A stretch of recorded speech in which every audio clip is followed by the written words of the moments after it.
This conference will now be recorded. All right. Can you move the agenda down a little bit more? All right. Bump it down so she can read it. A bit more, please. All right, a little bit more down. No, up. I'm sorry, up. Move it up, please. A little bit more. A little bit more. More in the beginning. All right. Okay, thank you. Welcome to the West Basin Municipal Water District Caucus meeting for November 4th, 2020, 9:31. Call the meeting to order. Public comment. Patrick, do we have any public comment? President Gray, we do not, no. All right. Then item 3, discussion items. Patrick, you want to introduce a discussion item? Yes, thank you, President Gray, members of the board, and all our guests. Good afternoon. We have a couple of discussion items here, and we are very honored to have Devin Upadier, the AGM for Assistant General Manager for Metropolitan Water District, to discuss the recycled water program that Met is in the process of developing and moving forward over at the LA County Sand District plant in Carson. So Devin, I believe you have a presentation. Julie, do we have that up? We can get up so that, just a second, we'll bring it up, Devin. Thank you, Patrick.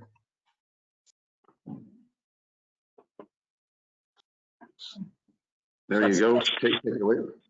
Thank you very much. And President Gray, thank you very much for having us here today. I did want to mention to you that you have a number of the Metropolitan executive team on the call today. D. Zink, Shane Chapman, and Katano Kasane are also here. So if there are questions that you have about other items on the agenda a little bit later in your agenda, we'll be prepared to answer them. But we do have a very significant item in addition to the discussion Steve Arakawa will be bringing later on our regional recycle water program and an action that will be coming to our board next week. And I wanted to share a little bit of that information and the backdrop for that action item with you today. So with that, that's what I was hoping to do. And maybe we can skip forward 1 or 2 slides if possible. Yeah, one more, that'd be great. Thank you. And what I'd like to do is we can go back one to talk a little bit about the backbone system that we're talking about developing with this regional recycle water program. This is just background information before I share with you the action item we're bringing. So the concept behind this backbone system is ultimately building a 150 million gallon per day water purification system that would be located down in the lower left-hand corner at the Joint Water Pollution Control Plant in the city of Carson. We'd be looking to phase the sizing of this, so you're not going to jump right into 150 MGD to start.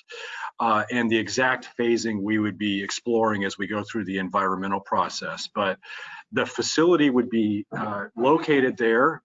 I know all of you have been to our demonstration facility, and so you know the site that's there. Then we would be developing conveyance lines, and those conveyance lines would move eastward and then northward up towards the Santa Fe spreading grounds in the main basin, main San Gabriel Basin. So you can see there's the opportunity to deliver groundwater replenishment supplies through a number of different basins and a number of different means, both spreading and injection wells. This is the backbone system. So when you hear us refer to backbone system, this is the what we're talking about. The long-term goal, if we could go to the next click, is a system that would ultimately deliver water to the headworks of our water treatment facilities or water filtration facilities. This is one option to do that, and that we're referring to as the northern route. The backbone system would stop at the Santa Fe spreading grounds. We would then invest in an additional line and pump station that would move water from the west to the east to the city of Laverne and to the headworks of our Weymouth water treatment facility. That water treatment facility then would allow water at that location to move into our treated water distribution system. We refer to this as raw water augmentation. So you're taking purified water, putting it through a traditional treatment facility or filtration plant, and then it goes out into the treated drinking water system. In addition to that, you can see on this graphic the orange line that goes from Weymouth down to the Deemer water treatment plant. That line already exists, and at the Weymouth treatment plant, we treat a blend of water. It's both State Water Project and Colorado River supplies today. This would introduce a third supply of purified water that could both be blended and used at the Weymouth treatment plant, or could move southward through that orange Yorba Linda feeder line down to the Deemer filtration plant. So you're then able to access two major water filtration facilities and accomplish potable reuse at those two locations, blended with two imported supplies with State Water Project and Colorado River. So this is the notion behind this approach. You'll see in the middle of the screen that there is also work being done to coordinate with the city of Los Angeles and their Hyperion plan, which would take a similar, and thank you for the dot there, that's great, the similar approach in purifying water. The link would be between the Hyperion conveyance infrastructure and this backbone system, then allowing a portion of the water with City of Los Angeles to move through this system and also go into potable reuse at these treatment plants via exchange with the City of Los Angeles. We're also in discussions with the City of Los Angeles on their program, which would ultimately bring water up to the headworks of their LA filtration plant. And the opportunity there is, for those of you that know Metropolitan system, and it's not on this graphic, but it would be in the upper left-hand corner, the Los Angeles filtration plant is very close to our Jensen water treatment facility. And we have a significant portion of our deliveries out of Jensen that goes into the Ventura County area, and that is State Water Project exclusive deliveries. So in the discussions with the City of Los Angeles, we're talking about whether an interconnection with their system could be made there that would link to our Jensen facility. So we would no longer have a State Water Project exclusive zone there. So you can see we're really talking about a regional water purification infrastructure through these programs. And I'll talk about some of the other MOUs and letters of interest, the coordination that we have with other agencies a little bit later, but I wanted to share that with you. If we go to the next slide, you can see that while I described the northern route, there's also a southern route that would allow us to bring potable reuse just to the Deemer facility. An advantage of that route is it may actually be a little bit less expensive. You wouldn't have as much pumping involved. A disadvantage of that route is you only get it to one water treatment facility at the Deemer plant. So you can't really reverse flow the water through the Yorba Linda feeder back up to Weymouth. Technically, it might be feasible, but there are some challenges. So we will be looking at multiple options as we go into the environmental phase of this work. So I wanted to show you that it isn't just one option for potable reuse. There are a few different things that we're looking at here. If we can go to the next slide, please. So to give you a sense of the overall program costs, these are in 2018 dollars that come out of our conceptual planning study that we released at that time. It's about $3.5 billion and roughly $1,800 an acre foot. This is the total estimated cost divided by the total acre feet that are produced. There is no adjustment to these numbers to reflect grants that might offset the costs. There isn't a sharing out of these costs between ourselves and our partner in LA County Sanitation District. This is just the raw cost divided by the acre feet. We will be embarking on work to refine these estimates and ultimately produce the information that would feed into a cost of service analysis for us over the next 2.5 to 3 years. So I wanted to give you a sense that this is very high level and will be adjusted and can also, there's some opportunity to bring these costs down, and I'll talk about a potential partnership we're developing that represents an opportunity there in the next few slides. We can move forward, please. So in 2019, we developed a white paper and had a workshop with our board. And in that workshop, we talked about the way we might start the environmental work on this program, which we've not done yet. And we brought forward 3 different options to think about. The first option was a traditional programmatic EIR.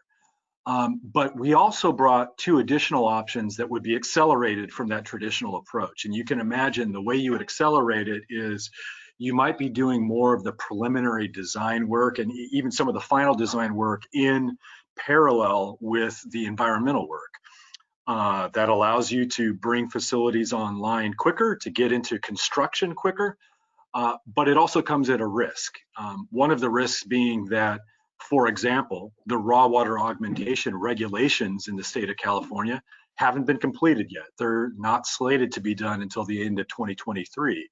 So you'd be doing design work while that regulatory environment is still proving out, and you might have to go back and redo some of that work if you're throwing a curveball. When we reviewed this with our board in 2019, we had estimated that the costs for the traditional approach might be in the $25 to $35 million range. We've honed in today, we believe it's about 30 million. But back then we thought that the accelerated approach could be anywhere from $60 to $90 million, depending on how fast you were moving with some of the core engineering work in parallel. So I want to share with you that our recommendation to the board, and we have these 2 board letters that are out on the street now for public review, and we'll be bringing these actions to the board next week. Our recommendation is actually the traditional approach, not the accelerated approach, which comes in at about $30 million, and we believe reduces the risk that we're taking actions now that we might have to revisit and lose some of that work in the future. We're also working diligently with the state board and the Division of Drinking Water to support their development of the raw water augmentation framework that would be completed by the end of 2023. So if we could go to the next slide, and maybe one more here. What I wanted to share with you today was a second white paper that we just released last month. So that was in the board packet for October. And there were a few questions that our board asked us that we wanted to inform before taking this step with the environmental work. And so leading up to that, we had a workshop last month, and there were 3 questions, general questions, that we were trying to address. The first of which was, what kind of institutional arrangements do we have to have in place? And what kind of agreements would be required in the long run to pull something of this scale, this kind of facility off? And so if we go to the next slide, our general thinking here was to give our board a sense of the opportunity and the interest to collaborate on this program. And if we can, perhaps we could click all the way through. There's a red box that's on the lower right. Yeah, that's great. This gives you a sense of some of the letters of interest and MOUs that have already been struck on this program, and there are additional ones in the works. The idea was to share with our board that particularly agencies that are interested in taking direct delivery of supply off of this system are interested in doing that and would be willing to work together to execute agreements in the future that would show those commitments. These letters of interest were not binding. They were simply meant to be an indication that these agencies would like to work with us to do this. But we didn't stop there. We didn't work just with agencies that would potentially want water off of the system. We also signed letters of interest and memorandum of understanding with other agencies that would be key partners to get the project done. Obviously, a key partner there is the LA County Sanitation District. We're working directly hand in hand with them on what the purification facility would look like, whether that would result in amendments to their wastewater treatment train. And then you can imagine there are other agencies that we would be working with to move the water from that site out to create this distribution system. So LA County Flood Control District is a key partner. Army Corps of Engineers. We're in discussions with them on an MOU right now. LA Department of Water and Power. I had mentioned the opportunities with the City of Los Angeles on a previous slide. So we've been able to execute these agreements to show our board that there is momentum with these agencies to work collaboratively. There's a desire to do this. We're not pushing a ball up the hill against agencies. In fact, folks want to work with us to make this happen. West Basin is yet another entity that isn't listed here only because we haven't signed the LOI yet, but Patrick's team and my team are working together right now to develop an LOI to ensure that our efforts are coordinated. We know that West Basin has a great history and a long future ahead of itself with great recycled water use and development, and we want to be collaborative and working together to make sure our programs are complementary of each other. So we're working on that also. The only reason it isn't listed here now is because it's not completed yet. You might see in the lower right-hand corner, Southern Nevada Water Authority, or SNWA, and Central Arizona Project and Arizona DWR. We've executed letters of interest with these folks on the Colorado River, and you might wonder, why would we be doing that? And the fact is that both of these entities on the Colorado River have identified long-term supply gaps for themselves, that they're looking at their long-range forecasts and they see a need for additional supply. And they also recognize that the Colorado River is in a state of imbalance, and we recognize that too. So their interest is whether or not there's an opportunity to be able to help fund the development of this program here within the region. We would develop the program, we'd be the lead agency, we would produce the water, and obviously that's water produced that we would drink and use here in our region, but then via exchange, in return for their investment in the project, we would exchange Colorado River water supplies from our Colorado River allotment with them on the Colorado system. And thus it's providing a form of augmentation for the Colorado River, some greater certainty for these agencies. And it puts us in a position where the state of Arizona, the state of Nevada, and we with the state of California are working together for future operating criteria or operating guidelines that would extend beyond 2026. And the important thing for you to be aware of is the operating guidelines on the river right now in the lower basin only extend through the year 2026. And we're going to have to negotiate what that operating framework looks like beyond 2026. We think it's a nice fit to have a agreement with the three lower basin states on a program like this that can lead to augmentation, and an exchange among these agencies sets us up very well for negotiating together for those long-term operating guidelines. If we can move to the next slide, please. I also wanted to share with you that in the development of the program up to this point, the preparatory work, the demonstration facility, we've received about $2 million in grants, and we believe that this program really hits the sweet spot in terms of the kind of program that the state and the federal government are interested in incentivizing with grant funds going forward. So we're positioning ourselves for that, and if we look at the next slide, you can see there's a number of different opportunities for additional grant funding. We've already had our feasibility study accepted by the federal government. So through the USBR, we're set up to qualify for additional grant funding if the board chooses to move forward with the full-scale project. The other thing I would say is if you look at the state priorities for funding, we would also be in a position to advocate for, if there are future state bonds, that we would be looking to see if some of those state bond funds could be made available for recycled water regional systems like this. And we would certainly support other agencies that were interested in pursuing that kind of thing. If we go to the next slide, I think we start to look at the second question that we were covering. Maybe one more click here. Second question is, how does this overall program fit into Metropolitan's regional planning and resource planning?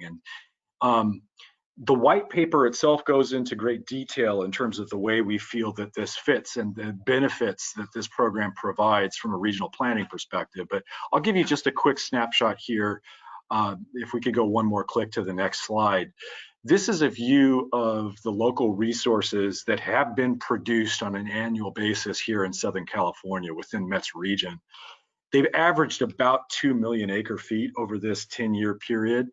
And our goal in the current IRP is by 2040 to have that leveraged up to 2.4 million acre feet. And that's about a 400,000 acre foot increase in local supply development. We feel that that 2.4 will be revisited through our integrated resources plan.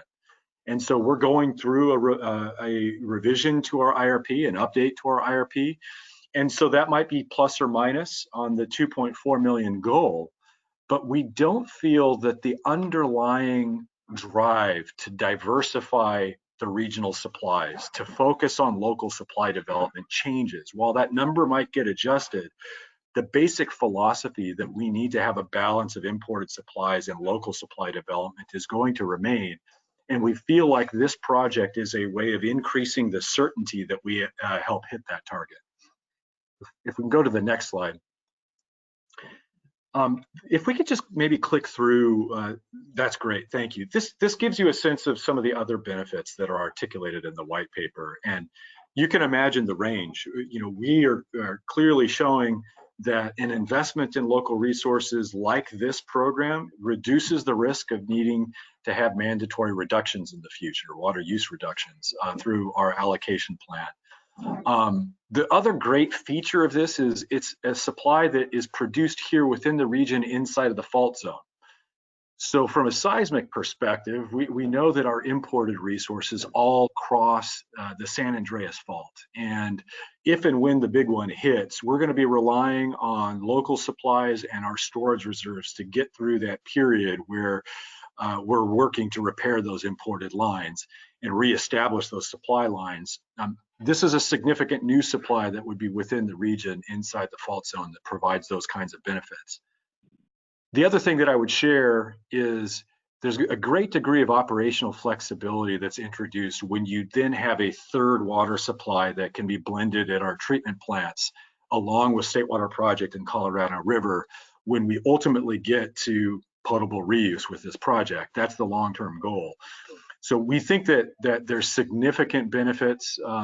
Resilience to climate change is another one. And I was on an earlier meeting today, and it's not listed here, but it was accurately pointed out that water quality benefits from this program are also a key piece. And we need to, frankly, I need to include that in future slides.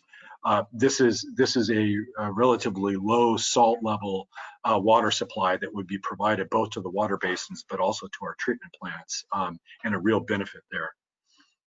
If we can move to the next slide, please. So the third area, thank you. The third area was how might Metropolitan think about recovering the cost of this program?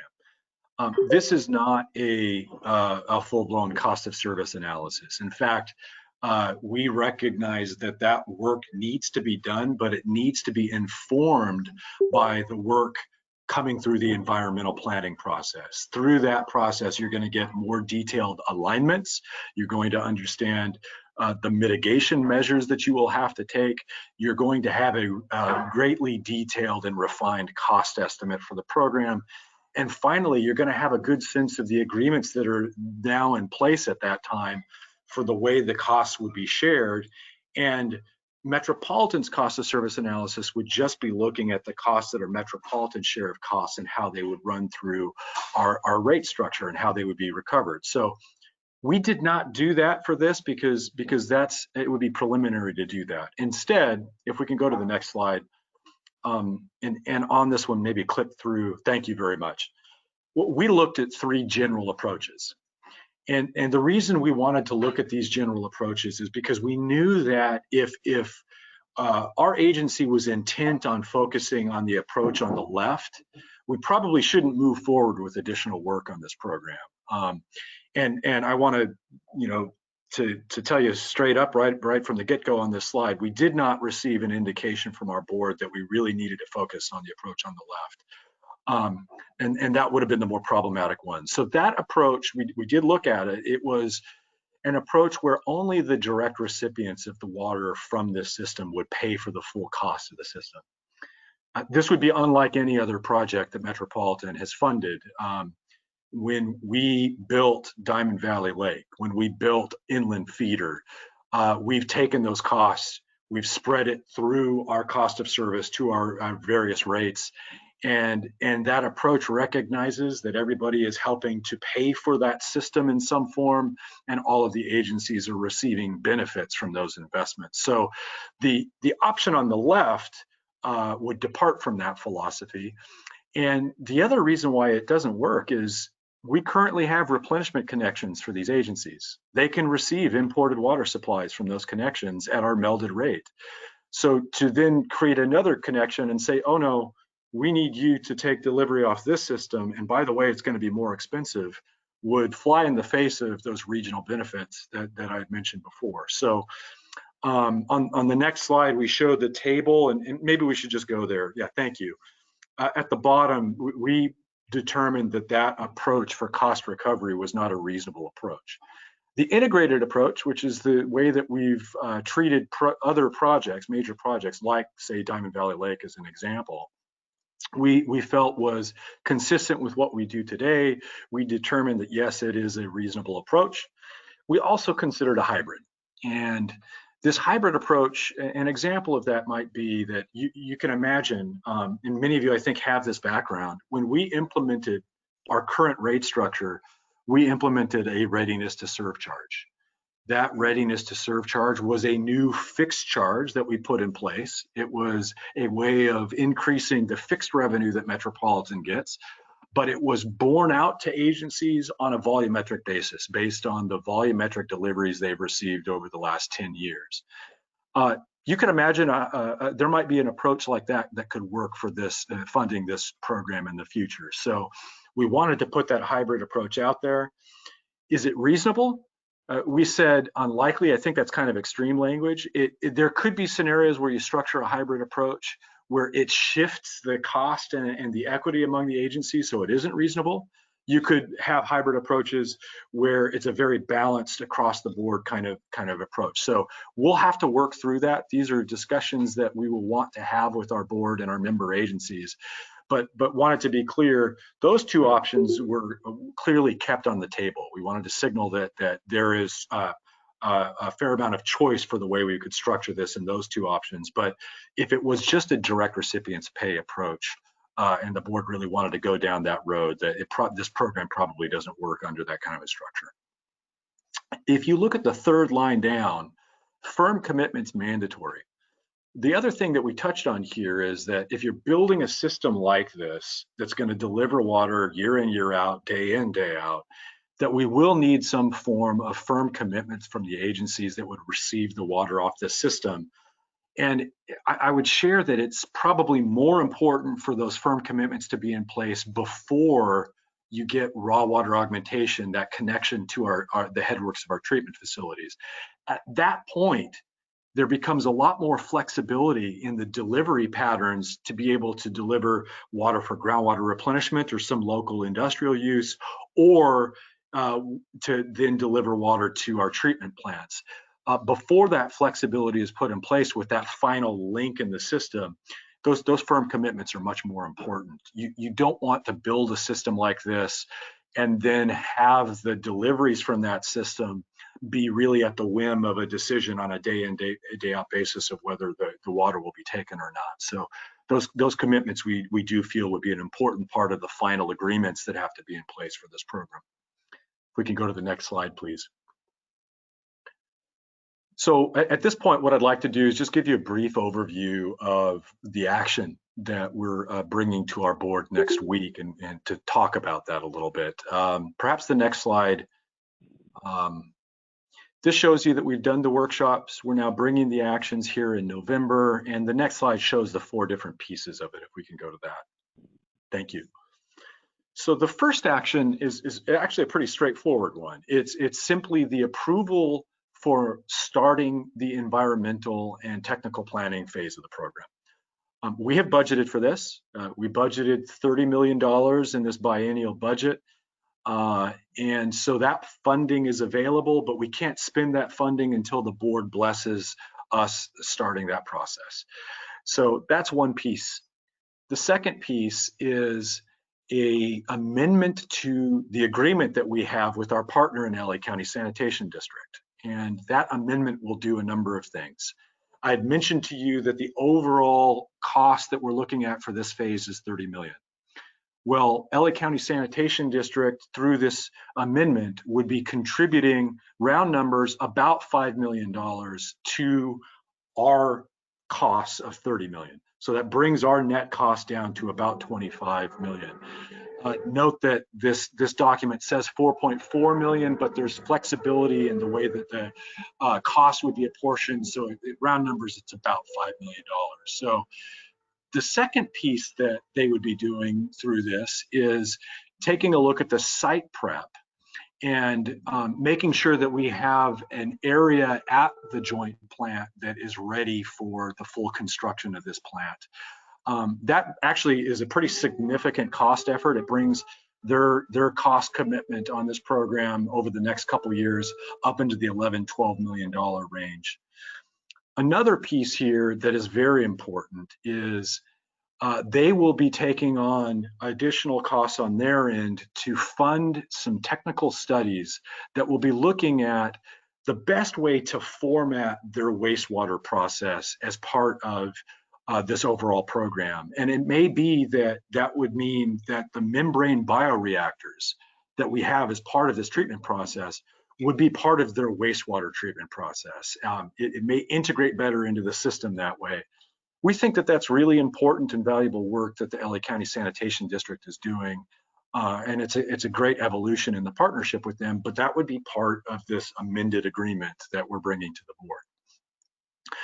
The third action is a relatively small piece, which is we have an expert panel that we use to look at the demonstration facility, to look at the treatment processes, to help us, we can tweak those things based on their feedback, and then it feeds into the regulators and the process with DDW and the regional boards. And so that's very helpful. We have a contract with National Water Research Institute that funds that expert panel. We'll be adding about $200,000 to that contract to continue that expert panel for the next couple of years. And then finally, the fourth piece is an agreement with Southern Nevada Water Authority. And I had mentioned to you the letters of intent that we had with Southern Nevada and with Central Arizona Project. And this agreement reflects that Southern Nevada has a resource plan, and they are looking at whether the opportunity with this project to execute an exchange with us, is that real? They need to understand that in the next couple of years. If that opportunity isn't there, then they're going to need to look at other options. So they would like to support us doing this work and getting to a go, no-go decision on this project in about 3 years from now. So they're bringing forward $6 million to help fund this environmental phase of the work. This money, frankly, is refundable. And the reason why I say that is it does not commit our board to an exchange now. It could be that at the end of the day, our board decides, you know what, we need all of this water ourselves to keep here within the region. We don't want to execute that exchange.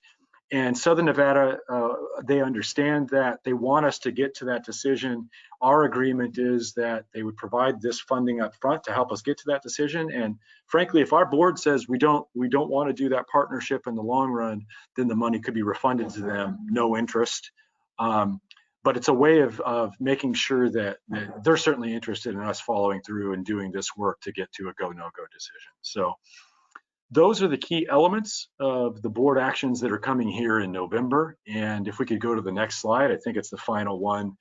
It just shows you our website for the Regional Recycle Water Program. And I think many of you know this, but if you go to that website, you can get a lot of good technical information on the program, but you can also provide your contact information to ensure that as new developments on this program as new developments on our integrated resources plan or on our climate action plan that we're developing. As those developments come up, if your contact information is provided here, then you'll be in the loop and you'll get that information and be informed. So with that, I am happy to take any questions or comments you have, Patrick or Chairwoman Gray, and I thank you very much for the opportunity to share this information with you today. Thank you, Devin. So that's President Gray, if you're there, but anybody on the call, if you on the meeting, if you care to have any questions for Devin, please speak up. Any questions? There you are. I'm here, Patrick.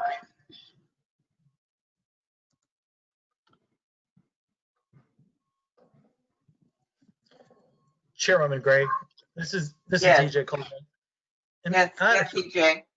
had a couple questions for Devin. If you can go back to the slide with the backbone system. I didn't quite catch the slide number, I apologize. I think that's it. Yeah, when I look at this and then I look at the following slide, which includes the Orange County spreading grounds, I'm trying to understand the process here. So you're going to advance treat it here at the joint facility, take it all the way up to Weymouth, and then it would be raw water augmentation, right? If it made it up to Weymouth. That's right. And then you would bring that down to the Orange County spreading grounds. Would that go through Deemer as well? So it's a great question. The link that you see in orange there, and I wish I had, I have a detailed slide that really gets to this question, EJ, but I didn't bring it as part of this presentation.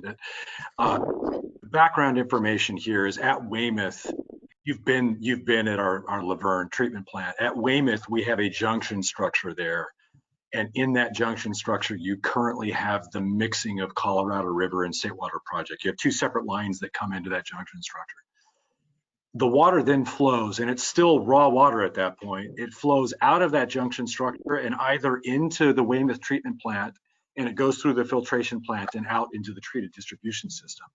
Or it flows into this orange line, which is the Yorba Linda feeder. So that's still raw water that moves down to the Deemer filtration plant. What we're showing in that green line that goes to the Orange County spreading grounds is there is a connection to the Yorba Linda feeder that would allow you to either bring that water to the Yorba Linda spreading grounds, we deliver water that way now, or into the Deemer filtration plant for treatment there. So you can imagine that as we're looking at the raw water augmentation regulations, we are not wanting, let's say that there is additional treatment that's required for raw water augmentation. We wouldn't necessarily want to be doing all of that treatment down at the joint plant because you're treating it up to groundwater augmentation standards. Mm-hmm. You're delivering it to the groundwater basins. If you need additional treatment, you would probably be doing satellite treatment trains at Weymouth or Deemer if you're going to take the water in at those facilities. And that framework still has to be developed. I also know that a key part of that framework will be that they'll be looking at how long does it take the water from leaving the purification facility to when it would be introduced at a traditional filtration plant. How long is that time period? And do you have real-time monitoring in place so you could see if anything made it through, if there was any breakthrough in the treatment process that you could then address before it goes out into the treated drinking water system? And we believe the beauty of this system is that it would afford us the time to be able to catch those things. So we think there's great flexibility in this kind of a design. And Madam Chair, if you don't mind, just a couple follow-up questions, but hopefully very brief. So the next slide shows the southern approach to the Orange County spreading grounds. So again, that would be your IPR treated. So it wouldn't be going up to Weymouth, obviously. But I noticed in your collaboration and funding slide that identifies all of the LOIs, you don't have an LOI with Municipal Water Districts of Orange County. And so you mentioned West Basin is in the process. Are you working on one with MODOC, or has that been discussed that they want to put that water there?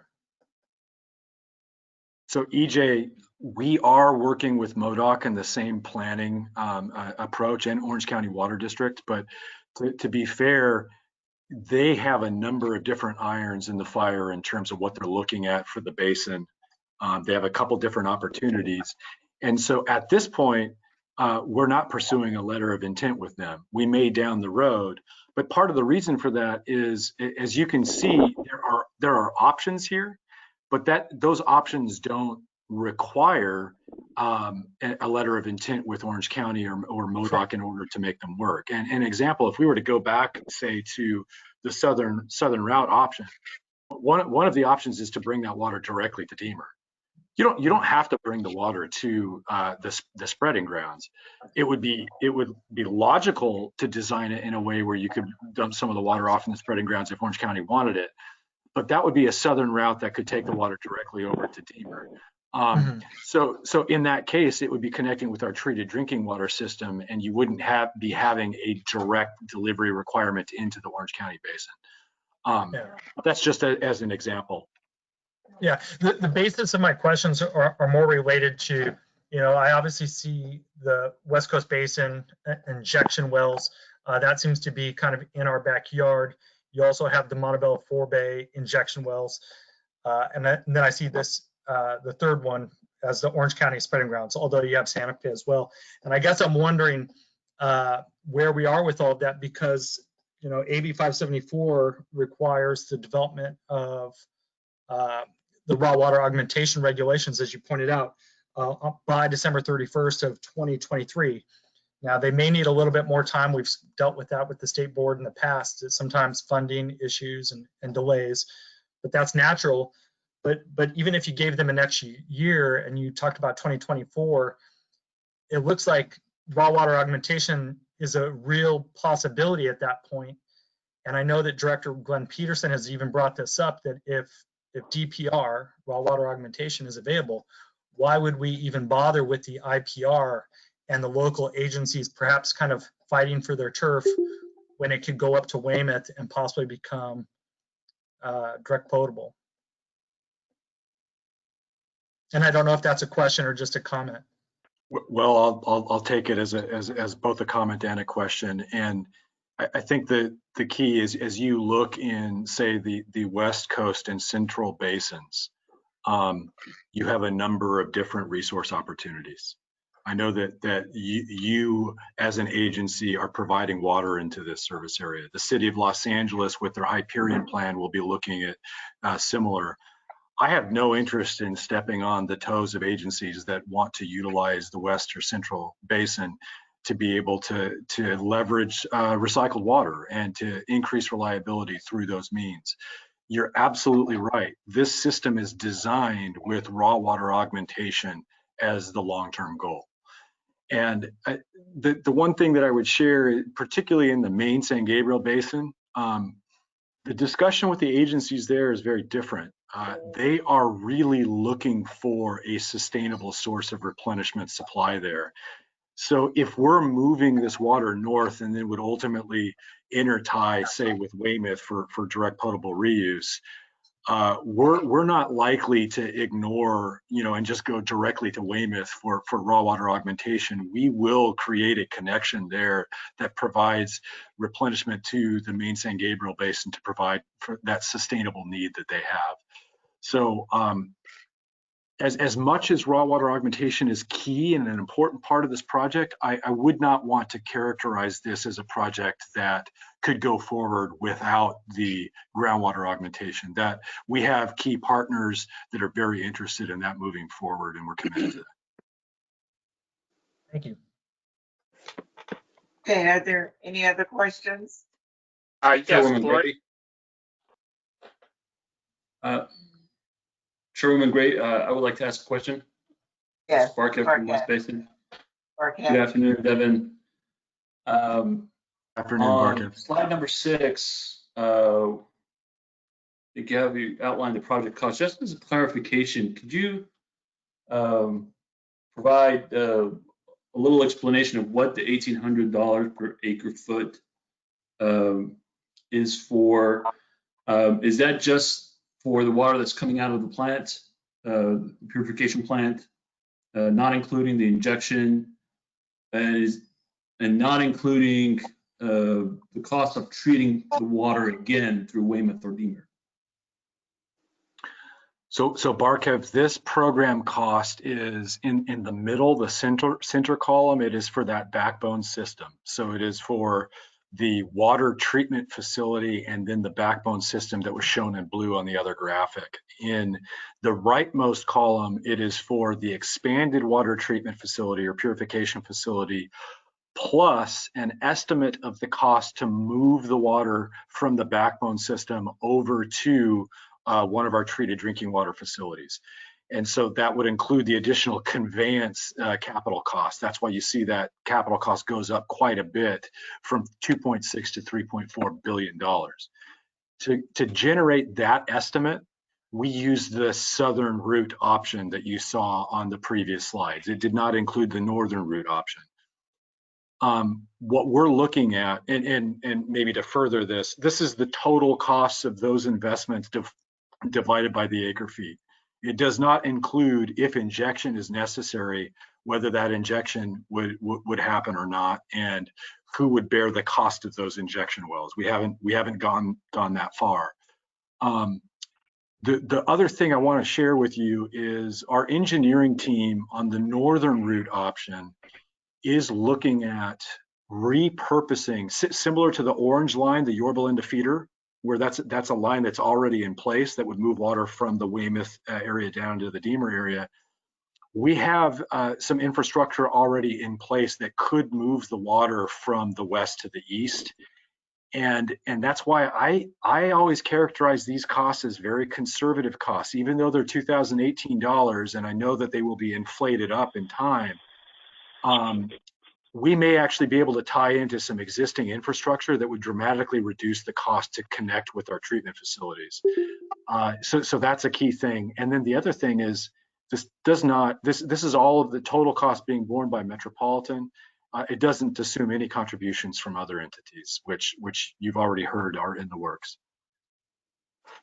Thank you. Just to follow up on that, so in terms of the O&M cost, the cost of the water coming out of the Deemer plant in Weymouth, that second time you're treating the water, and then you mentioned also that you may have to have additional satellite facilities. Those are not included in this value here, correct? They're not. So if there are additional satellite facilities, that would add to that cost. Just so you're aware, the kind of the variable treatment cost at our filtration plants is pretty nominal. It's in the range of $30 an acre foot. Thanks, Hey, Devin. it's Pierce One. Can I ask a question and you and maybe draw Chairman Gray into this? I think this is a wonderful thing. I think it's time for Met to invest in this kind of a facility. I mean, Met has really invested in other people's facilities with some ownership or rights, in Imperial and other places, and picked up a lot of water that augments the system. And this is the first time really in any large scale that it's being done inside the Met service area, but I think this is a great project. What I'm concerned about, and this is more to Chairman Gray's point of view, is we have, if everyone who's currently planning these projects comes on, they're going to roll off Met at the tune of about 500 or 600 acre feet of water. That's going to significantly increase the cost of Met water. That's going to considerably increase the cost of this water. There has to be some way of working with the mayor of Los Angeles, Department of Water and Power, the replenishment district, and other people who are doing projects so they're all phased together. They don't kill one another. Otherwise, we're going to be putting Met out of business. So it will be functionally too expensive, you know, and we will have stubbed our toe. There's no way that demand is going to go up 400,000 or 500,000 acre feet in the next 10 to 15 years. So that's my concern. It takes some leadership. Gloria, I am so glad you got reappointed, reelected to the chairwoman position. You are the best person to kind of put this thing together because you know these people and they respect you. So it's a big challenge. I love the project. It's an augmentation project, but Met needs to protect themselves. So too many of these projects don't come on at the same time because they step on one another. Thank you.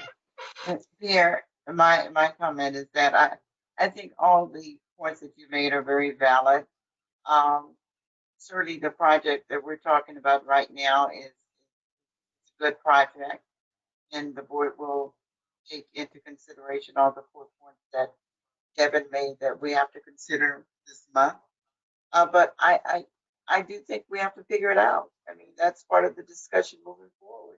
We have to figure out all of those things moving forward. How to keep that whole. You have to work with the partners there that are doing these things, but you have to incorporate this in the IRP, process and local projects. If you do 150,000 acre feet here, one has to question why in the short term you need to do a whole lot else, given that all the projects that are currently approved. So there's a lot of integration here that needs to happen. Otherwise, we're creating too much supply.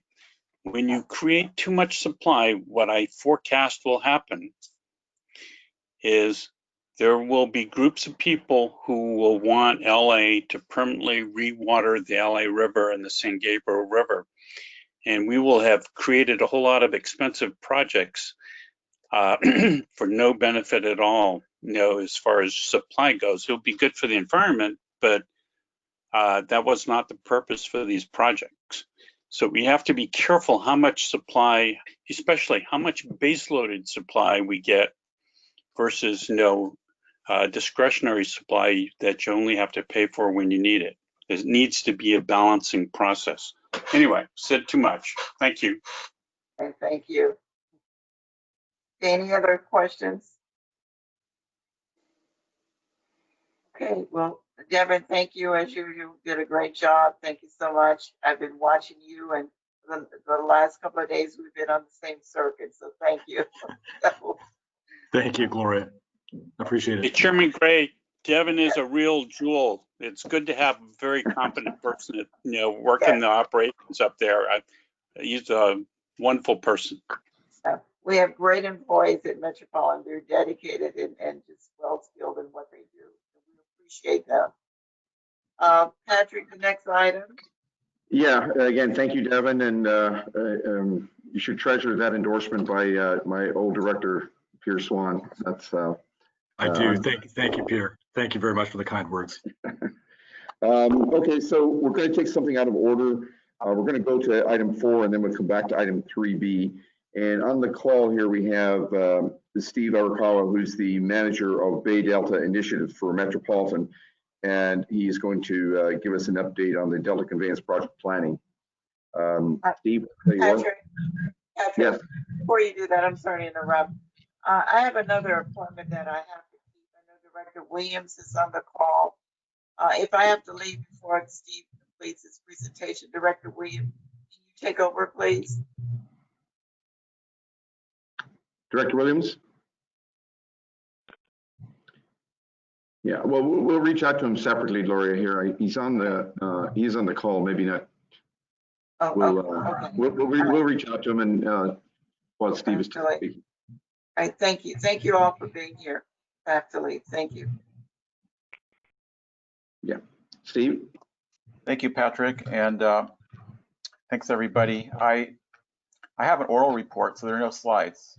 And I'm going to talk about the Delta Conveyance Funding Agreement and another action that we're taking to the board in addition to that, which is the amendment to the Design and Construction Authority governance. So the amendment to the Design and Construction Authority agreement, both of those related to Delta Conveyance.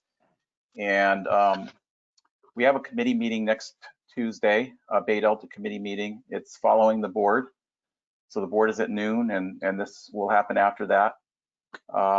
We plan to bring an action to the board in December for those two items, whether Metropolitan is going to participate in the planning and contribute funding towards the environmental planning and permitting for Delta Conveyance under the Newsom administration, and then also modifications to the JPA agreement for design and construction. And I'll go over these two areas. The state has a schedule. So that's the Newsom administration. They're looking to complete the environmental document and the endangered species permits and the state water board water rights permit for the new intakes, proposed new intakes, by the time we get to about the second half of 2024. And so I've been briefing the board. We've had meetings in September and October. We've talked about the schedule. We've talked about the funding agreement. We talked about the Design and Construction Authority and the board, the existing board there, and why the need to modify that board to recognize that other participants are now involved as compared to when it was first formed under the Cal Water Fix project. So I think the key things to communicate are that there is a plan for completing this environmental and permitting effort. The cost for completing that in total is $340.7 million over 4 calendar years. That's 2021 through 2024. And each participating water contractor entity is going to their boards in November to get agreement to enter into that funding agreement and to authorize them to agree to the Design and Construction Authority amendment. And Metropolitan has scheduled its meeting following each of those. So we're December following those November actions.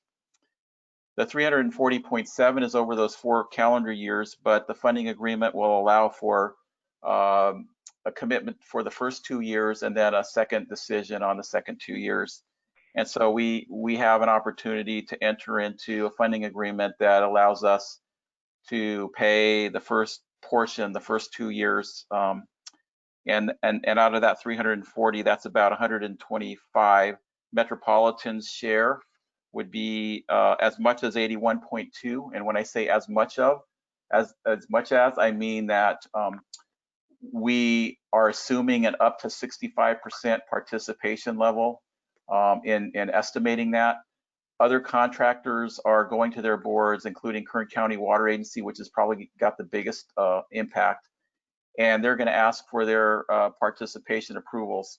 So conceivably, the 65% participation share for Metropolitan could be less than that.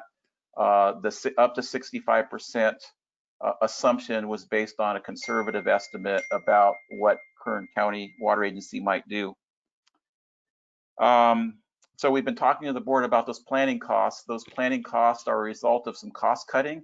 So it was going to be about $53.5 million more than that, but given where we are in the planning process and given the tight budgetary interests, there was an effort to reduce costs and still try to keep to the governor's schedule. And so that reduced the cost by about $53.5 million. So that's the $340.7 million over those 4 years. Metropolitan's share over the first 2 years, as I said, would be $81.2 million. Metropolitan's budget in this fiscal year for Delta Conveyance is $25 million. And the following second year of the 2-year budget is $25 million. So if we were to enter into this funding agreement that would allow us to participate and then commit to the first 2 years at $81.2 million, that would mean that we would have $50 million out of those $81.2 million. With Cal Water Fix, Metropolitan had contributed funds for that planning process and funds that were unspent under that effort were approximately $34 million. That was returned to Metropolitan and sits in an undedicated, it's a fund set aside from the rest of the dedicated needs.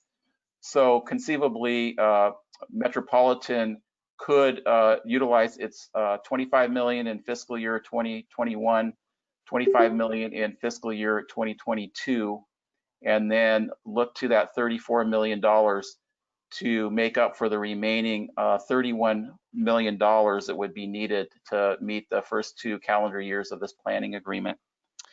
So we plan to go over that next Tuesday at the committee meeting, focused on that funding need and the budgetary issues.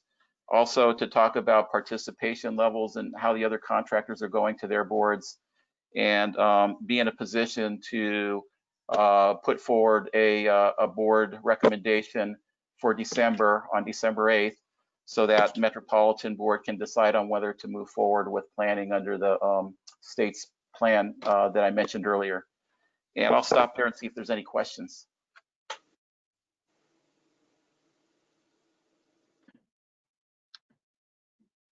Steve, there doesn't appear to be any questions at this point.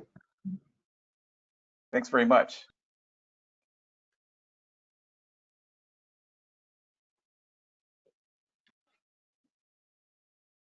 Okay, Director Williams, you're done with your report, Steve, right? Yes, thank you. Thank you very much. Okay, so we will, Vice President Williams will go back to item 3B under discussion items, which is the legislative update by our very own EJ Caldwell, Manager of Water Policy and Resources Development for West Basin. EJ? Yes, thank you very much, Patrick. I'll be very brief, as I know we're just past our 1 hour time limit. But obviously, here we are on the Wednesday after the elections, both national and statewide. And a lot of stuff needs to play out, obviously, with the presidential race, as well as the congressional makeup, both in the Senate and the House. I did want to brief one proposition, because I know Metropolitan Water District did approve a support position on Proposition 16, which would allow race data and race to be taken into account with hiring for local and state government. Currently, it looks like that one is losing with 51.73% voting no. However, I want to stress that there are still votes being counted, and this is a long way from being certified. One last item I wanted to highlight, just because it would have an impact on a crucial portion of the West Basin service area, as well as the Metropolitan Water District service area. But the Los Angeles County supervisorial seat that had 2 very well qualified candidates in there, with Senator Holly Mitchell, as well as former Assembly Speaker and LA Councilman Herb Wesson. At this time, it looks like Senator Holly Mitchell is leading in that effort. If it is certified, and that's still the case, which it looks like it will be, but if that is certified, I want to point out that there are several candidates already creating or preparing to run for that Senate seat. So that could be the first initial step in changing the West Basin legislative delegation, as we've had a pretty stable delegation for quite some time. So that could open up that Senate seat if she, of course, is successful on the supervisorial seat. So with that, Patrick, that's all I have, unless anybody has any questions. Thank you, EJ. Any questions for EJ? Patrick, I apologize if I could add one more item. For those of you who would like a far more detailed, up-to-date overview of the statewide elections, I wanted to invite everybody to our November 17th Water Policy and Legislation Committee. That'll be held at 1 p.m. It'll be a great opportunity to kind of not only see all the different propositions, but also the makeup of the California State Assembly and State Senate. We believe that they'll still have a 2/3 supermajority, but we're going to run through with a far more detailed analysis with our state lobbyist, Niamela Pappas and Associates. So I wanted to invite everybody there. It'll be a great overview. Thank you for sharing that, EJ. I see Shane Chapman on the line from Metropolitan. Shane, did you have anything to add to any of these updates or MWD matters? No, Patrick, good to see you and everyone else just here available to answer any questions. Okay, thank you. All right, not hearing any questions. I don't believe there are any updates on item 5 on the consent calendar, or item 6, or item 7 on the information. And I haven't heard of any pending items.